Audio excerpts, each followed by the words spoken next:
everyone. Thank you for tuning in for yet another Girls and Geese Real Talk segment. We are super excited. Today we have assembled a panel of amazing women that are here to share their perspectives, share their knowledge, and let's talk about some things that maybe we don't want to talk about. So our topic today is mean girls.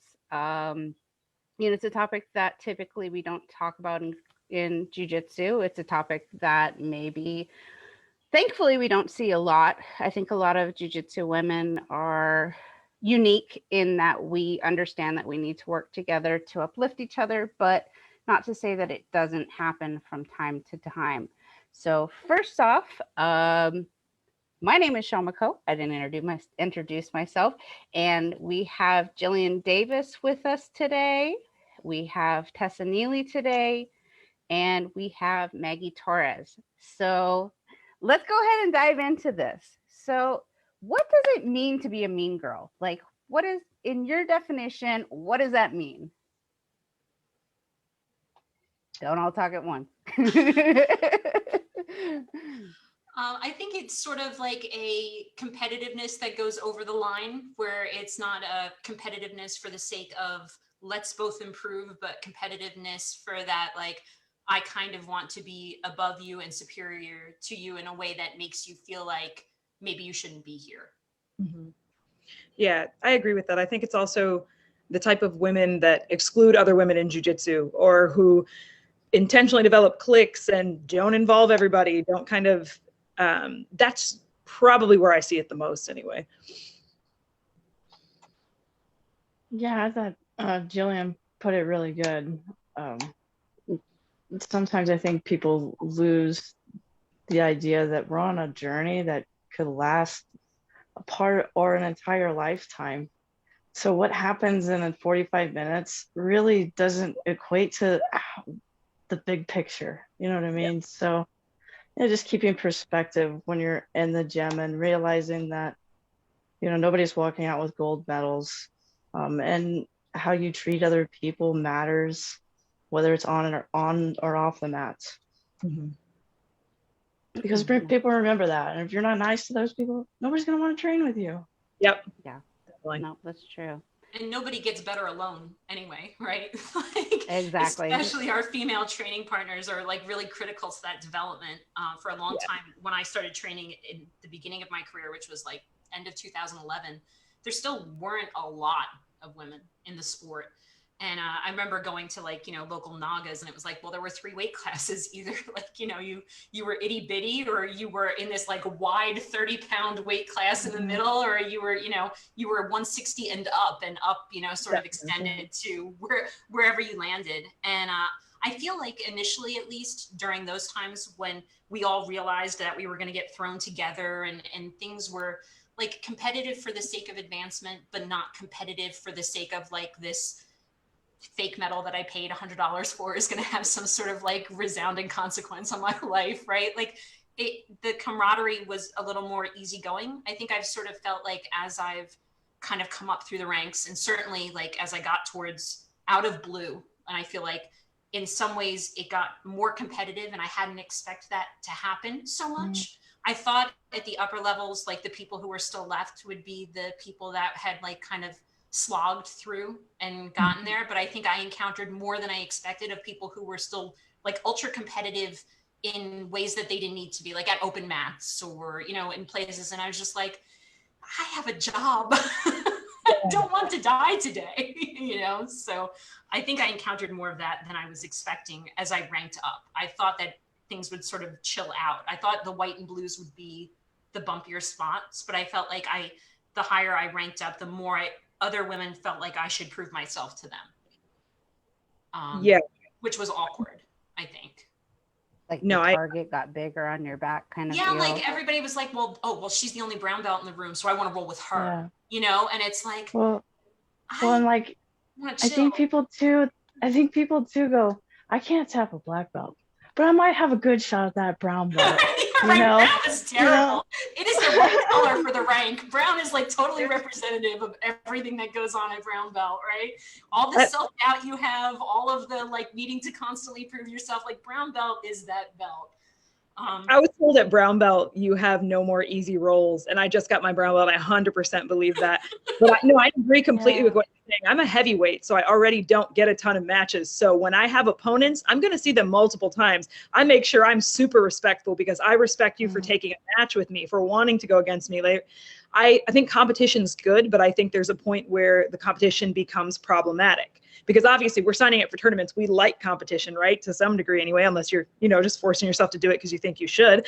But it's, I think it becomes even more respectful, like important to be respectful to your opponents. Absolutely, because the competition part is what, 7 to 10 minutes long? Right? Yeah. Like, before and after, I'm just like, hey, what's up? Kind of, I don't know. But I feel like, some folks are more intense or maybe do less tournaments per year, so they take them much more seriously than I do. So it's weird sort of to deal with that energy. It actually can be kind of off-putting for me a little bit. Like, I've been in a cage and I find aggressiveness off-putting, which is, I guess, a weird thing to say. There's a reason why I didn't continue doing MMA past 4 fights anyway. I was like, this is just not really for me. I don't want to hit people. I'm only hitting them so they won't hit me. And that's not really like the whole idea behind this. But I think that the higher up I got, I just felt like more people were like gunning for me in relaxed, what should have been relaxed atmospheres, open mats, seminars, rolling after seminars, stuff like that. I went to one open mat where like, it was a ladies open mat and a teenage boy sits down in front of me. He's like, I want to roll with you. And I was like, hi, hello, and he's like, well, they said I could stay and I want to roll with you. You're the highest ranked person in the room. And then he proceeded to try to kill me. And I was like, just like 2 months postpartum with my daughter, and it's like, I understand, and I felt the same thing from the women in the room too, a little bit, just having been the highest ranked person there. And it's like, I don't think everybody always realizes that, not every roll needs to be a death match, and that not every day that we show up to roll does it necessarily need to be about tapping people. Like, there's other things to be gained from the roll, right? So absolutely. Sorry, go ahead. Nope, go for it. I was just gonna say, I think as much as it is important to make sure that you're taking care of your training partner, make sure you're taking care of yourself too.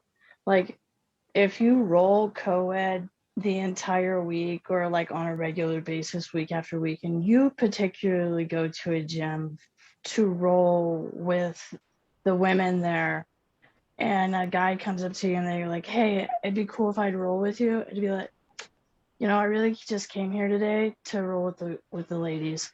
And I've said that before, and you know what? Nobody's gotten really upset. Nobody's gotten mad. I mean, maybe they were, but they didn't show it. But they understand that, and there has to be a mutual respect on both sides, right? And sometimes, and I'm a smaller on the weight scale in the division. So, when you're rolling with big people consistently week after week after week, for whatever reason, maybe it's just the schedule you're at that time, your body starts to break down. You can't withstand training with a guy that weighs 200 pounds on a regular basis and could pick up a house, and I'm not being sarcastic. That's very realistic for women that are training on a consistent basis. So I don't think there's anything wrong with saying, I came here to roll with the ladies, or, hey, I'm just here for this today. Yeah, for sure. And I just think women should be as mindful for yourself as you are for your partner. Don't forget that part.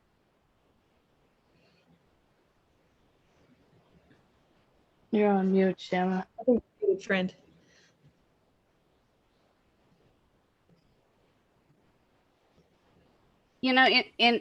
In society, unfortunately, you do see circumstances where women are kind of pinned together, in junior highs, when that kind of mean girl mentality comes out, sometimes younger, in elementary school.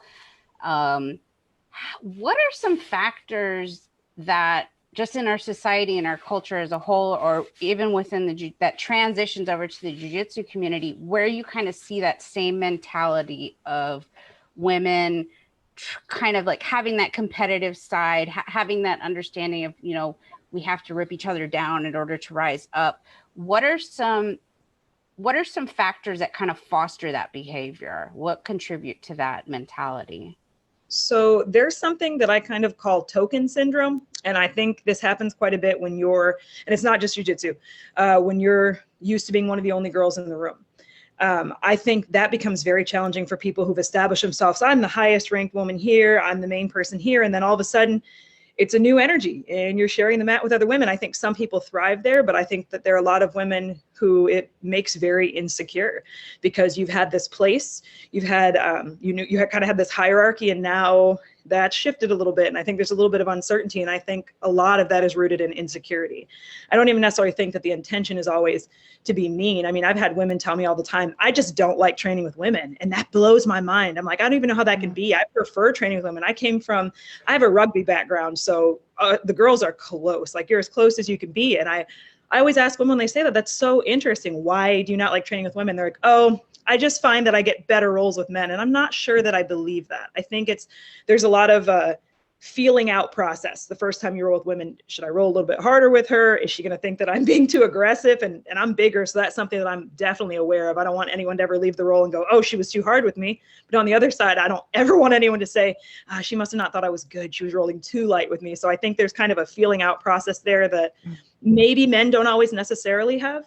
So yeah, I think the first roll for sure with a new person is always like an unspoken conversation. I mean, I find that I do it with my male training partners too when they're new, because when we have new students come through our school, we don't just automatically let them roll with everybody. We kind of like send them through the coaches first. So it's always like, well, I'm going to start off protecting myself, and then we're going to see how we go from there, right? Like, and so I think it just really depends. I think that one of the things I encountered a little bit is that I found that people do get cliquey. I find that there's a clickiness. There are multiple forms of clickiness in jiu-jitsu, right? And that's a topic that's been hashed out multiple times over, so probably doesn't need to be, beaten down. But definitely you'll find that within an organization, like if I end up in an open mat and there are a lot of women from one affiliation there and not very much representation from other schools or affiliations there's definitely like a clustering that starts happening.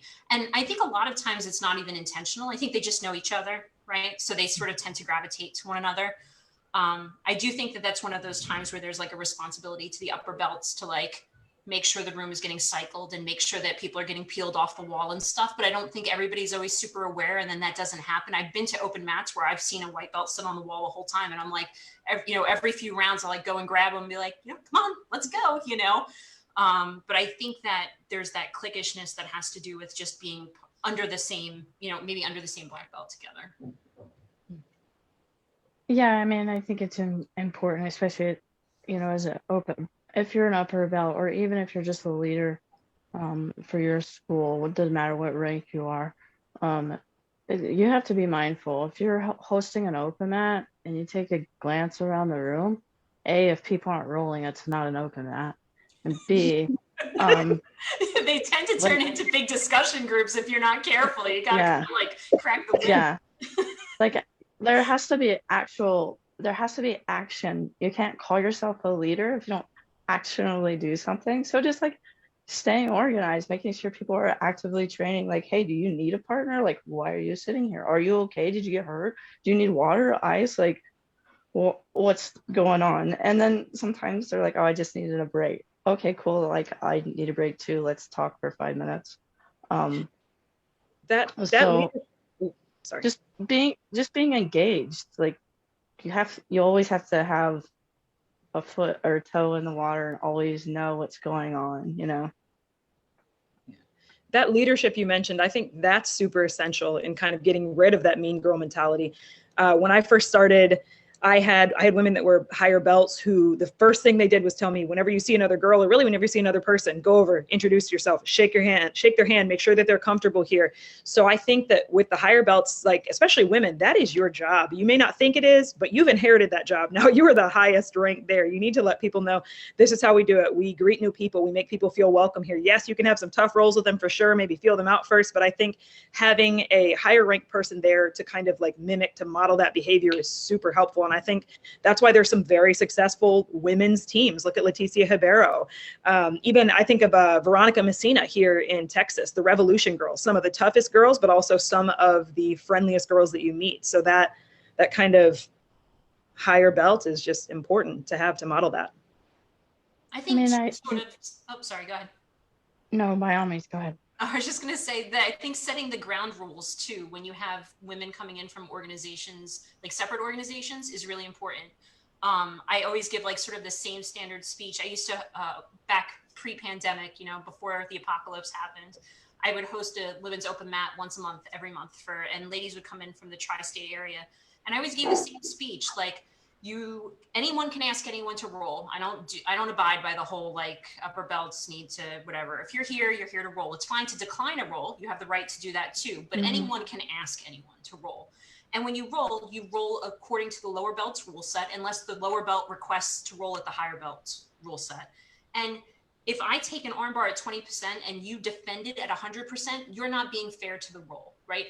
I shouldn't have to wonder, should I push this or should I do anything? Like, we need to be fair on both sides of that discussion, right? Like, I am not going to apply an armbar at 100%, but if you practically spike me on my neck to get out of it, then like, we're having something that's unbalanced here. And I think that can create a lot of bad energy.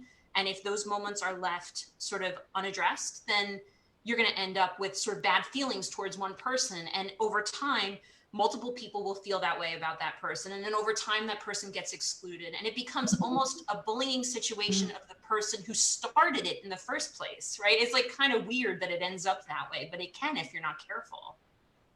Yeah.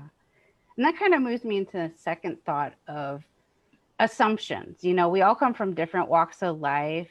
Some people are outgoing, some people are, kind of more quiet and reserved.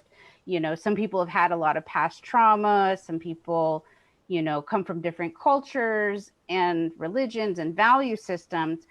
Sometimes what may be perceived as, say, someone being standoffish or snotty or like they're better than everybody else is actually a result of their own insecurity and their own past trauma. So how do those assumptions kind of, how do we understand that? How do we get past that? And how do those assumptions kind of play a role into the issue that comes from, us, people, not getting along? Sorry. I know that was a lot. So how do those assumptions contribute to the mean girl issue? I think those assumptions contribute because I think in jiu-jitsu, actually, there's a lot of people who appear standoffish, but perhaps just have anxiety. That's something I'm starting to realize more and more, especially, and actually kind of going back to the token thing, if you are one of the only girls somewhere and maybe it's your first time visiting somewhere, sometimes that's uncomfortable too. And I think maybe I'm a super extrovert. I'm really annoying. I'm sure everybody who meets me is completely overwhelmed, but at least they don't think I dislike them. But I think on the opposite side, I think you have people who maybe are just a little bit more internal. They're maybe quieter, and that probably is anxiety, and we perceive it as being standoffish or maybe disliking somebody. But I think that's the kind of beautiful part about jiu-jitsu is that you train with so many people that you may not know in the outside world, like just from all walks of life. And I think that's how kind of the extroverts and the introverts sort of just end up blending. I think the more you train together, the more you have an understanding. Like if I think somebody doesn't like me, honestly, this might not be the right approach, especially if it's a girl, I will pick them repeatedly. I'm like, you're going to be my friend at some point. And so I think you kind of, maybe that's an obnoxious method, but I chip away at it. I think it's super important. Not everybody has to be best friends, but there's got to be a mutual respect and a mutual understanding there. And for me, amongst the women, it's the most important. Yeah, I mean, I'm a believer that you don't have to be great friends with everybody in the gym. When you go to your regular gym to go lift or ride the bike or whatever, you don't even talk to those people, you know? So it's okay if you train jujitsu somewhere and not everybody wants to go hang out and eat popcorn and drink beer afterwards, and that's okay. But at the same time, like, you still gotta be able to have that mutual respect, shake hands, and say, hey, thanks, that was cool. What do you do here? And then still have a conversation about jujitsu, doing jujitsu. I think, but you know, it takes a level of maturity, and I'm not saying that I've arrived, but that's my opinion. What about you, Jillian? Anything you want to add? Yeah, I don't know. I really think that they kind of already covered it. Like, I am fine, certainly fine with not everybody is going to be friends with everybody. I am actually super introverted. It has taken me a long time to even get to where I am now, and I have very far to go. I actually had on my t-shirt that says I used to be a people person, but people ruined it for me. And I was like, this might be too aggressive for the Facebook Live session, so I'll take it off. And I went with my Submit the Stigma shirt because, you know, I think we can all get behind that, especially just in light of what we're talking about. But I had to kind of learn social cues through watching other people and just kind of paying attention to the people who made me comfortable and then trying to mimic that behavior as I grew older.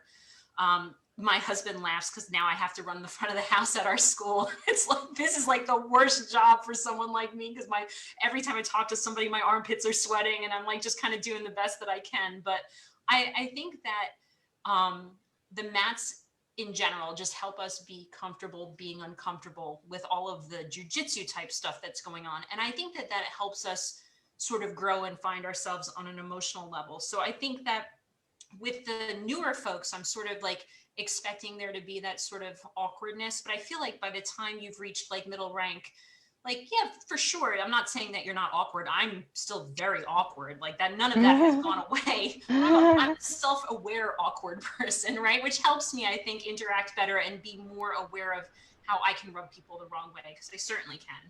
I'm very opinionated. So We kind of touched on it a little bit. You know, what does bullying look like in jiu-jitsu? Have you seen it? Have you experienced it personally? I think that I go ahead. Yep. The first thing that comes to mind that is when you're an advanced belt and you show up and you're rolling with a white belt, they don't know what's happened. Even as a brown belt, I roll with purple belt sometimes, and I'm like, I'm just gonna let go because people's necks aren't supposed to fold over like that, you know? And I'm like, they don't understand what's happening. So holding submissions and just going really ham, like Jillian touched on it before, like it's just you being ugly. It's not nice, you know? And it's just unnecessary. They're a white belt. They're crazy. Figure it out. You're an advanced belt. They're not the first person. They're not the last crazy person. There's going to be a lot more. And the longer you train, it's going to seem like that just crazy lasts longer, right? Yeah. It's something we say out here is that, you know, if you're rolling with someone who's a lower rank than you, start with your B game or your C game and see what your role looks like. Are you way on the losing side of it? Well, then, okay, step back up to your B or your A game. If you're, you know, still doing really well with your B game, like start doing some stuff with your bad side, you know, start trying to sweep the other way, start working your passes in the other direction. Like, people will say they can't get anything out of a roll with a white belt, but I think a lot of times white belts and early blue belts are sometimes my best rolls because they're just so unpredictable, right? They don't do the things we've been taught to expect. And I think that makes them really valuable, specifically in a self-defense standpoint, right? But it also in a jiu-jitsu standpoint. So I think that some of it too is just the upper belts needing to remember and appreciate that there's value in all of their roles and that none of the roles is a waste of time or beneath them. I think that goes a long way to just remembering everybody's worth.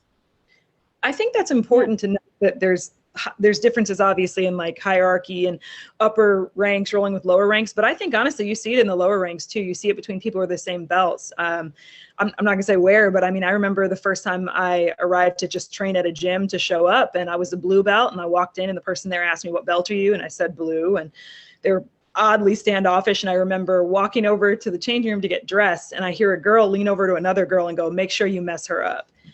I'd never had any conversation with her whatsoever. So automatically that set me off like, okay, this is going to be a really hard role. But I think there's competition between belts too, like who wants to be the best blue belt, who wants to be the best purple belt. And I think you do sometimes see that with women, and I'm sure that comes from a place of insecurity. I don't know. Again, it could be that I've been the only woman here. There's a woman visiting. I don't know if it's a territorial, I need to protect my gym kind of thing, but I've experienced that more than once. I will say I don't think it's super common out here. I think those women are probably few and far between, but that was at blue belt, and I have a feeling that those women probably aren't even training anymore. I think they kind of start to weed themselves out a little bit. What about like cyberbullying? Do you ever, I know you managed one of the largest, Facebook groups. I do. Oh my God. You do a great job. It's a lot. But do you see any of that like online? Anybody kind of like maybe attacking people or their point of views or? Yeah, so we see a lot of mob mentality. And it's just sort of interesting. Jessie would just sort of like shake her head. She's like, can we delete the group today? I'm like, we cannot delete the group today. Absolutely today. I just think she never expected it to become what it's become. I mean, certainly I didn't either. And I think that we're pretty good about allowing people to express their views. But I think in similar to how we're finding with modern day politics is that people aren't really aware of where the line of their self-expression crosses into like making somebody else feel like poop, right? Like, and so we try to sort of protect that line, right? Because there are times where folks disagree with something, and the people who I think would be considered considerate jump on that person. I'm like, well, they just have a different point of view. Like, you need to slow your roll a little bit. Like, just having a different point of view is okay. If it's grounded in racism or transphobia or some sort of bigotry, like that's not okay. But like just having a point of view that's maybe different from the mainstream is something that we want to encourage, because you don't have good conversations without having those things. So what's interesting is sometimes you'll see like a pile on where I actually agree with the person who's like getting like sort of rolled over for just having a point of view that's maybe slightly different. I think that women tend to be very passionate about jujitsu and what they think jujitsu is and what jujitsu represents and what it should represent. But you'll see like everybody should roll with everybody. And that's something that fundamentally I actually don't agree with. I was doing MMA as low as 115, and I had a rule at that time when I was super low in weight that I wouldn't roll with more than twice my body weight. Not because I was trying to offend anybody, or not because I thought necessarily somebody would hurt me, but that I felt that at a certain point of discrepancy between body mass, that both people weren't getting a whole lot out of the roll. That the heavier person was needing to offset too much, and that the smaller person still tended to be quick. And so then it ended up the bigger person just kind of getting like worked over because they couldn't put any pressure on the little person. So like, I don't necessarily agree that everybody should roll with everybody. I think everybody should roll with everybody that they're comfortable to roll with, and no more or no less, whatever your personal rules for that are. We've had a couple of women post, they'll have a Muslim man come into their academy, and they won't shake hands with the women, and they won't roll with the women. And people get very upset about this. It's fascinating. We had a Muslim man come through our school as well. It's their religion. Like, you don't have to roll with everyone in the room, and he doesn't have to roll with everyone in the room. Like, I remember running over and going to shake his hand, and he was like, and I was like, oh, that's right, Gary told me you were coming. Hi, nice to meet you. We're so happy to have you here. Like, wherever your line is, you don't have to cross that line. Nobody does, right? And if that's not a good fit for you or for your gym or for whatever, then you make decisions based on that, right? But to say that people can't have the freedom to protect themselves, like Tessa was saying earlier, like, you get to protect yourself and your beliefs, right? And that's not an offensive thing. But it's funny because there can be like a big pile on with that. That, you know, it's sort of weird, and in the grappling group in particular, to deal with that, or we'll get women sharing experiences about traumatizing roles, particularly with men, but sometimes with other women. And then once in a while, somebody will go through and like, let's talk about the good things about our male training partners. And it's like, you're like sort of throwing gas on the fire here. Nobody's saying that men aren't valuable training partners and that they don't have a lot to offer women. But women have had very real experiences that have been traumatizing, and this is a space for them to talk about that without you making them feel like they shouldn't have shared that story in the first place. So the online thing can be really interesting, and we get a lot of times, I call it the high school effect, right? So somebody posts in the group, they don't like the feedback that they've gotten from the admins, typically me. And then I see like 16 more requests to the group, and they're all friends with the person that I just told that like couldn't do the thing, you know? And I'm like, I'm not letting your girls in. Like, I'm not, like, this isn't happening right now. Like, I'm not going to be like intimidated or abused by like you and your fandom. Like, that's not going to happen here, you know? It's definitely an interesting group to manage at times. So yeah, I mean, it definitely exists. There's definitely online bullying. I think people feel empowered when they're behind a keyboard. I think that's sort of a universal thing in the world that we live in now. Women are no exception, unfortunately. I wish we were. Well, it's so detached, right? You don't think there's another person on the other end. You don't think it's another person that has feelings on the other end, you know? And, you know, jiu-jitsu has grown so much. And, you know, I remember, you know, like, it's amazing to see how many academies have women's teams now, you know, and, you know, part of that sometimes, and we touched on it a little bit, is, you know, it does kind of start forming those cliques, right? And what kind of impact do those cliques have on an academy culture, and how can it be damaging? I mean, I think the first, like, most damaging thing is that it gets rid of people. It limits people's ability to train. Actually, coming back to kind of the weight thing on the flip side, like, yeah, not everybody has to train with everybody, but I've always been a heavyweight. I don't really know what it's like to be smaller. I would love to be a human backpack. I think they're amazing. But I sometimes, when I'm rolling with people, I find, especially with other women, there are women who are terrified to roll with me, who will not roll with me. And I think it's not that it's bullying at all, but I think sometimes it feels very lonely or feels very alienating. I know I've talked to women in the Mighty Dames as well who've expressed the fact that they're maybe one of the only larger girls at their gym. And because of that, there have been these little cliques of like, hey, we're the lightweights. And it sounds like a stupid thing, but when you are kind of the outlier, you are the person that has a tendency to be alienated. So that's why I do think there's so much value in just trying to train with everybody. And I totally get it. If there's an unsafe role, something of that nature, don't. But I think a lot of those women don't get as many opportunities. We're already the smallest in the weight. Like, we have the, sorry, not the smallest, we're the largest, but we have the least people in our brackets. Most often we have to travel probably a significant amount of time to go find a place to train with somebody our size, unless we're part of a women's team. So it can feel very alienating. For sure. And I just to sort of, I just want to make sure that, you know, I wasn't being sort of insensitive. I don't think that women are as comfortable as they should be with weight differences that are not significant, right? Like, I don't think a 130-pound woman not rolling with a 180-pound woman makes any sort of sense whatsoever. If, like, you really are close enough to have a good enough roll. I mean, I'm talking more like I was cutting to 115 and we had a 400-pound man at our academy. And just at some point, it's like, I can't, like, there's nothing I can do, right? Like, I certainly can't put a triangle. I can't, like, we're hitting the physical limitations of the situation. Right. So yeah, but no, I completely, I've actually been on both ends, right? I went down to 115, and after my daughter, I was competing at 185. So, like, I've been. I remember that. I remember talking to you in that class. Out, right? Why not? Wherever they'll take me, I'll roll.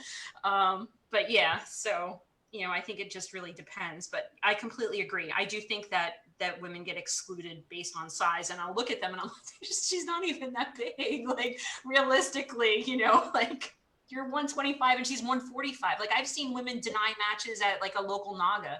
There's nobody in their bracket. We need you to bump up 15 pounds. I'm not going up 15 pounds. You cut 10 to get here today and you've already rehydrated.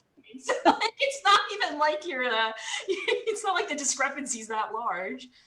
But yeah. How else can cliques be kind of damaging to an academy culture? They make people feel unwelcome. It alienates people. Go ahead. Yeah. Yeah, it alienates people, and then the people that are even further outside, right? That are outside the women's group, the men that are in our school or your academy, as well as, you know, your teens and so on. So I think you still have to have your ear on the mat all the time. Yeah. But I also don't necessarily think folks have to roll with everyone there. You know, I think the consensus is just make sure it's beneficial to both people, and that you can both do it safely. If you're 115 and rolling with the guy who's like 400 pounds, it's like, it's a hypothetical situation. Why are you putting yourself in a position that neither one of you are going to really have the best time? You would have a better outcome if you rolled with different people, right? So in a sense, it has to be practical, right? I think those cliques are also damaging because they breed other cliques. I think if you are taught that that is how jujitsu is, and it's just how it's always been, and it's how it's always going to be, you're going to go somewhere else and you're going to create a culture like that as well. I think it goes two ways. You either are on the extreme side where you're like, I'm going to befriend everybody, and I think that's great, or you're on the other extreme where I'm going to kind of internalize and maybe I'm not going to be involved with people. So I think that's really damaging too for the people who do remain in the sport, is that they're kind of passing along that attitude. And thankfully, I will say the majority of the women that I know are not like that. But I do think that there are places that are like that. And it's because it's never been like kind of cut off. Right. It just continues to. Sorry, go ahead. I was just going to say it just continues to create further division and more sub cliques and cliques of cliques, right? So on and so on. Yeah, it spills over into the rest of the gym culture too, right? Like if you have a clique that is having some sort of, you know, beef with someone or some group of someone's, like, then you get a lot of that behind the back. Well, now they're going to people outside of the clique trying to recruit people to their side of the agreement and recruiting on this side. And it just like, if the gym owner is not paying attention, that will destroy you. It will destroy you just as bad as having a reckless student on the mats or somebody with like really, you know, who says very inappropriate things or whatever. I mean, there's all sorts of things that can destroy a gym, but like a clique can kill you from the inside out pretty quickly too, because once the clique decides that, you know, they're not on the side of the gym owner, they're on the other side, like that, it destroys your business. Forget about, you know, the rest of it. So yeah, I mean, it can be really bad. So like a lot of it too, you know, there, you know, we like to say, oh, there's no egos in jiu-jitsu. However, I think a lot of us know that's not true. So what is some advice that you can give in like how to deal with all these different, you know, personalities, dealing with different egos, and have any of you had or been impacted by egos in jiu-jitsu in a negative way? Yeah, focus on. I mean, I can distinctly remember roles where like the level of frustration, like after you tap them and they were like, oh, I was being nice. I was like, okay, whatever. Right. And then like the level of frustration, you like could just feel their intensity just rise, right? Because you tell her like, okay, well, we'll start over. And then you tap them again. And then they're like, well, I'm definitely not, it's not going to happen now. And then it just gets a little crazy. Yeah, I was going to say just advice for dealing with the egos. Don't be that person. It sounds like really simple, but seriously, don't be that person. Be that person that is the reason people want to come to the gym. Be that person that is the reason people want to come back to the gym. It's sometimes like easier said than done, but I think it is to remove yourself from the negative stuff. I think it's to remove yourself if somebody's talking poorly about a training partner, or to address it right there. People very quickly figure out who they can tell things to, who they can't say things to, who's going to listen, who's not going to. And if it's constantly negative, I think it's just focusing on the positive people, focusing on the other positive people in your academy, and that creates a positive culture. I think like too, every there's also something to be said for the whole, like, the minute somebody tells me they don't have an ego, I immediately don't believe them. We all have an ego, like, yeah all do, yeah you I know? was just gonna say, like, every day's an ego check at the door. Like, you every day That's when what you the walk on the mats mat, are you have to about. ask you have to ask yourself, hey, am I in the right spot? Like, did I check myself at the door? Like, I'm not here to like tear heads off. Like, I'm here to learn something cool. And sometimes people just walk in with the baggage of the day, right? A lot of training happens in the evening, and they're leaving work, they're leaving college, they're leaving classes, and it's just not been a good day, you know? So I think some of it too is just like, hey, how's it going? It's great to see you. You seem a little tense today. You know, like, Yeah, if the relationship is good, then, you know, that dialogue is there. Or, you know, I'll come in and just say to a training partner, like, I had a really crappy day, so just like call me out if I'm, you know, not being myself tonight, because it's got nothing to do with you. I'm just, you know, I'm trying to get rid of the day, and I'm not there yet. yeah. Yeah, I think Due that's a due really good to point. due to the COVID situation, I'm doing day classes for a while, but used to have this crazy stressful job, and then you show up to jujitsu and you're late because of this crazy job you're at. And I just wouldn't talk to anybody for like 30 or 45 minutes. And I just had to, it didn't matter to me. It didn't matter to me if it was 45 minutes of like hip escapes. That's what I would have done. And after 45 minutes, I was like, okay, now I'm ready to do jujitsu things and like talk to people and like, now we're cool. But I just like jujitsu after work. It can be a lot to all trying to all get everything together, especially if you got kids and a husband and the whole thing. Um, so just getting there sometimes could be a lot. Yeah, no, absolutely. So we talked about a lot of things that, you know, a lot of obstacles, right? A lot of obstacles that can inhibit us from coming together. Is there hope? Can we still come together despite our differences? For sure. Look at the women's teams are growing. There's a reason women's teams were growing. If it was all poisonous and cancerous, they wouldn't be.